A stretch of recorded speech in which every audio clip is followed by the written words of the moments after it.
Now here's a couple of bolts. This one right here, there's not even half the bolt left. Same with this one right here. And this is the scraper on the bottom of it, on the bottom of this snowblower. I also loosened these bolts, and so now this plate right here, another thing that rides on the pavement when you're doing snow blowing, that sticks out about 1/4 inch. This one over here sticks out about 1/4 inch also. So now I'm going to attempt to get this scraper blade off there.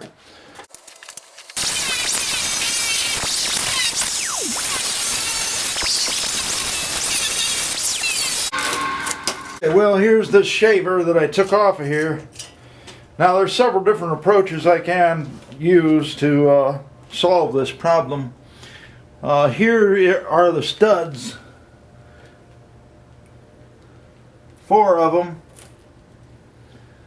and I'm going to have to get them off there. Now I can put in additional studs up here, maybe put one above this on each one of them. All these are carriage bolts. They got a square head on this end of it and then a round head on the other. So that's all I got to do is put in 4 of them. It's not going to work. Well, we'll have to put it like this. I don't like doing it like this because it's pretty well worn. But that's the way it goes. Okay, so I've got these kind of bolts. I wanted carriage bolts, but these are the ones that I have, and we're going to have to go with them. And put a nut on.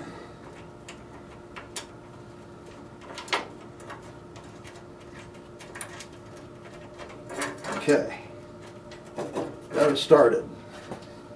Now I'll put one on the other end.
Okay, you can see a little bit of light coming through here.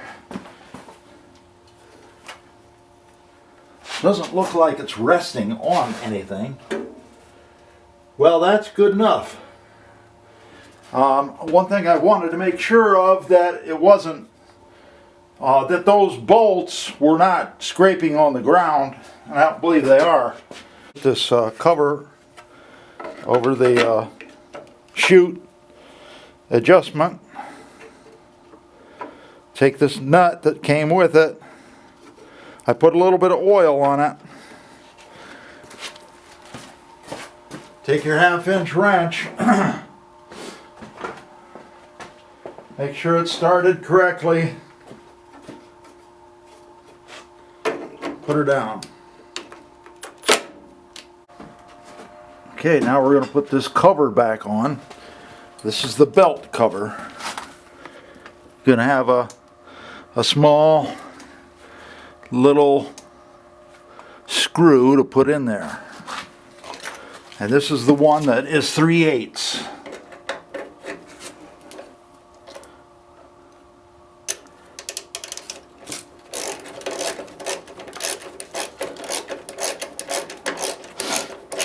All this does is cover the belts. There's one here and one on the other side.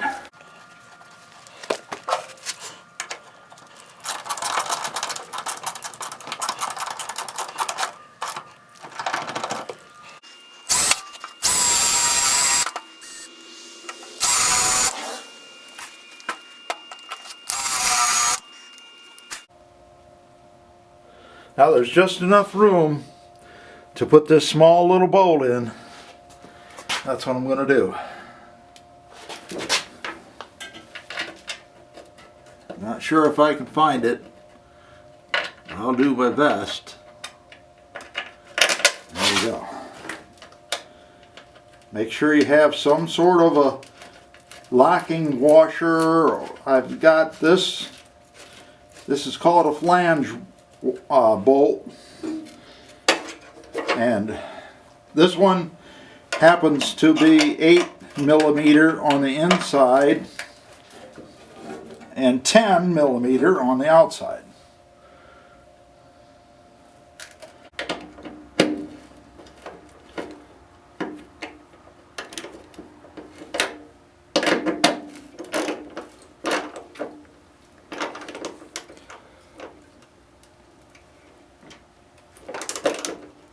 Don't tighten these little bolts a whole lot, they'll break. Take this plastic bag off there.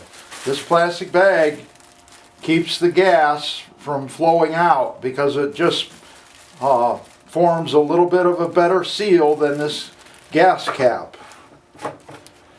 Okay, take that off, now it's ready to go. Okay, now we're gonna work on this ready heater. I don't know what year this is from, but it's kind of old. We'll take out all the screws, save them, so you can put it back together. I'm going to take this top part off of it.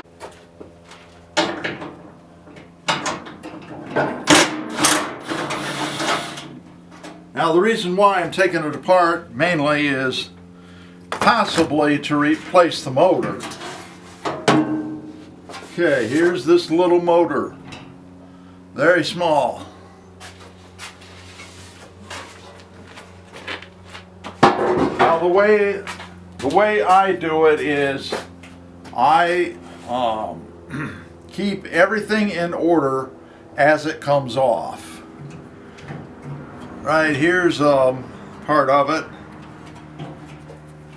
A little bit of a vent of some kind. And here's the, here is the foam filter.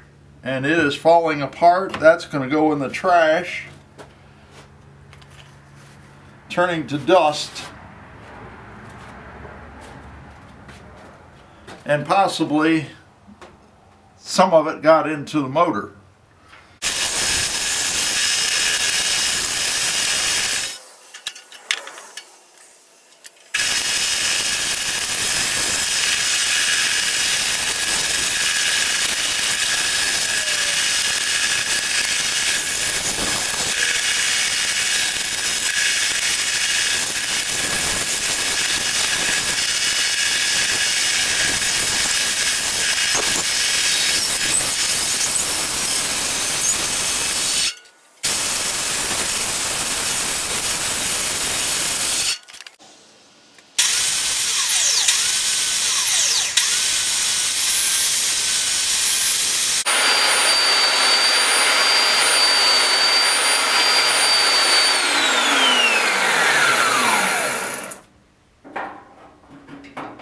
Okay, there, right there. I don't know enough about these to fix it.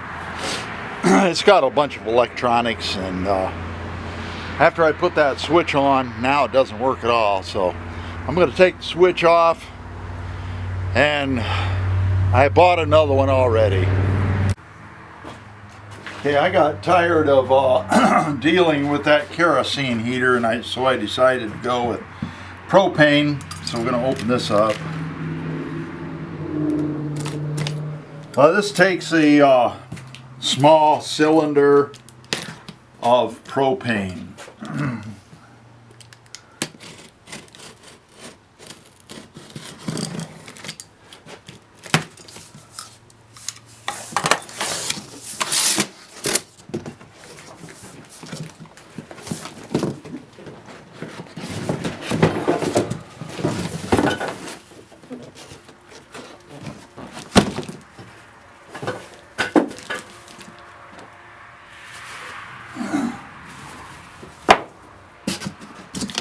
Okay, now this one is, as it says here, 30 to 60 BTU. It has a couple of things. I believe this is some sort of a handle. Looks like it. Yeah, I would say that's a handle for it.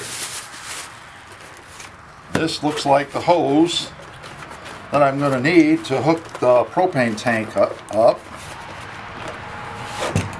right here, all with the regulating type of information.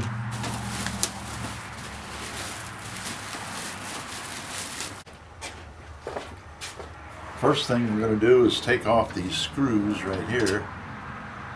Here's another one over here.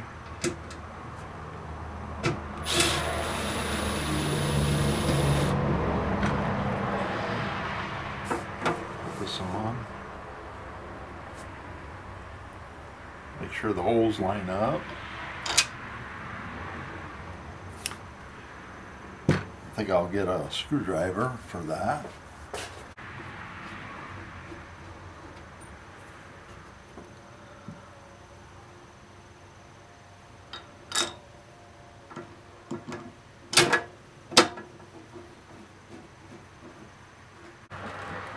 This is the connection for the hose.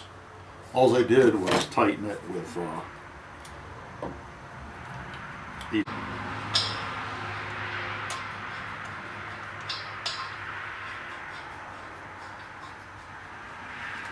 these are called left-hand threads, so you're going to have to turn it counterclockwise to get it started.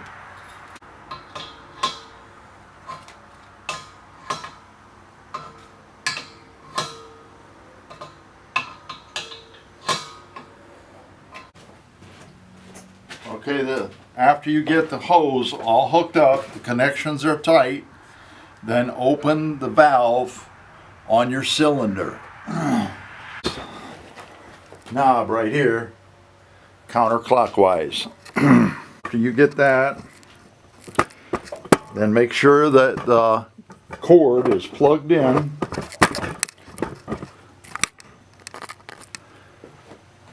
And make sure it's running. Okay, you can hear it running. You're going to hold this in for 15 seconds.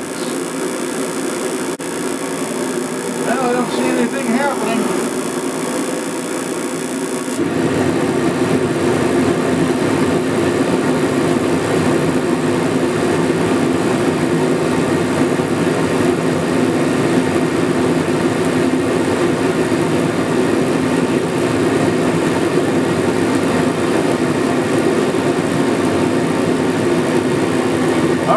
Looks like maybe something's happening.